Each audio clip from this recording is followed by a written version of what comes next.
Uma questão que eu gostaria de colocar se daria na outra ponta digamos assim, do processo de utilização da água, né? Porque a pressão vem das cidades, né? A demanda vem das cidades. E muitas vezes a gente, principalmente quando tem algum problema de estiagem em alguma região, você acaba descobrindo que grande parte da água que passa pelos encanamentos da cidade são desperdiçadas antes de chegar nas casas. Então, eu queria saber se você, nesse circuito que é da área de atuação especificamente junto à natureza e até os poderes públicos, vocês tiveram a oportunidade de lidar com essa outra ponta também, de incentivar o poder público a reduzir o desperdício. Olha, a gente atua, e aí, no caso, como no momento a gente está presidindo um comitê de bacia, que é o Comitê de Bacia do Médio Paraíba, e que é justamente a região que, graças a uma transposição que acontece, permite que a água vá para o sistema Guandu e abasteça milhões de pessoas no Rio de Janeiro. A gente sempre, pelo Comitê de Bacia, fala muito no assunto da água, do desperdício, das boas práticas. Porém, existe um dado que, às vezes, algumas mídias insistem naquelas ações individuais, né? Ah, fecha a torneira enquanto escova o dente, fecha o chuveiro enquanto se ensaboa e tal, faz a sua parte. A gente tem uma visão de que insistir muito nessas atitudes individuais, às vezes, distorce um pouquinho a verdadeira raiz do problema, uma vez que, primeiro, existem políticas públicas que têm que ser implementadas, né? Isso passa pela lógica até dessa história das concessões das grandes empresas de água, da água enquanto meio de lucro, mas tem um fator aí que é importantíssimo, que é quando a gente analisa os percentuais de consumo de água do Brasil, o grande consumidor de água é a irrigação, é o agronegócio irrigado. É um absurdo. Eu não tenho aqui o número exato, mas é fácil fazer uma consulta e ver os percentuais de uso de água no Brasil. A irrigação é o grande demandante de água é a irrigação. E o Brasil, como tem aquele histórico de achar que é o país da fartura, que tudo tem e nunca falta nada, as metodologias de irrigação usadas no Brasil, em geral, são altamente perdulárias. Elas desperdiçam muita água. Elas fazem sistemas que a maior parte evapora. Enfim, são sistemas muito primitivos. Então, assim, a melhor maneira hoje de racionalizar o consumo de água e a demanda de água no Brasil seria um forte trabalho de racionalização dos sistemas de irrigação, com melhores tecnologias, melhores equipamentos e melhores estratégias de uso do solo.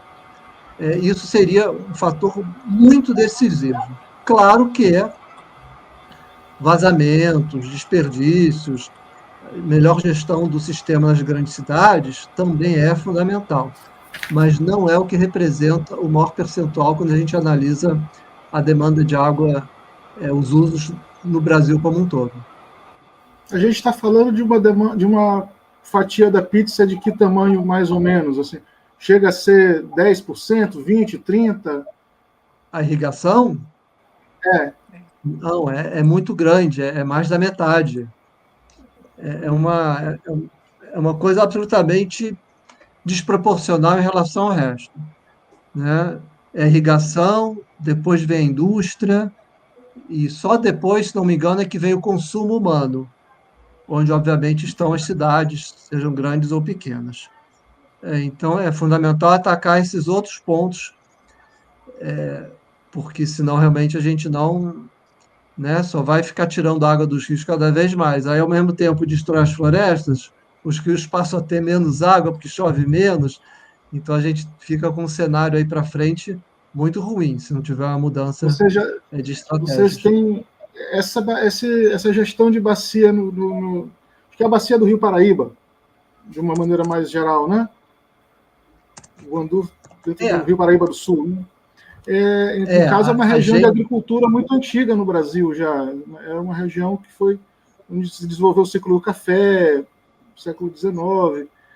Hoje em dia, você presencia ainda métodos agrícolas, inclusive de irrigação, muito antiquados nessa região? Olha, na região do Vale do Paraíba, a agricultura já não representa um índice muito significativo, porque é uma região que já está cada vez mais urbanizada, industrializada. O que realmente hoje o nosso grande desafio enquanto país são essas grandes fronteiras agrícolas, né, sobretudo no Cerrado, que de fato vem demandando uma quantidade enorme de água, de sistemas irrigados, e que se a gente não cuidar disso, a gente vai ter um problema grande. No Rio, aqui no Rio, na Bacia do Paraíba, a situação não é tão grave nesse aspecto. Ou Olha, e até seja, o fiz agro não é pop. Pois é, a gente, infelizmente, não consegue afirmar isso, né? Porque o agro é uma coisa tão bonita, né? É fundamental a agricultura para alimentar as pessoas. A espécie humana só é o que ela é, porque lá no Crescente Fértil, né, há 5.000 anos atrás, foi inventada a agricultura. E o ser humano deixou de ser caçador-coletor e passou a ter residência fixa, né, conforme as áreas agrícolas estavam ali. Infelizmente, com as lógicas de produção em grande escala, as monoculturas, a gente acaba tendo sistemas de produção que vão muito contra a tendência da natureza. Então, acabam favorecendo as pragas, ditas pragas, né? Porque não tem praga, né? Aqueles animaizinhos que se proliferam muito porque ali só tem comida para aquele animalzinho, né? E aí tem que entrar o veneno para matar, e aí a coisa entra num círculo vicioso. E a agricultura poderia adotar novos paradigmas, novos parâmetros de sustentabilidade.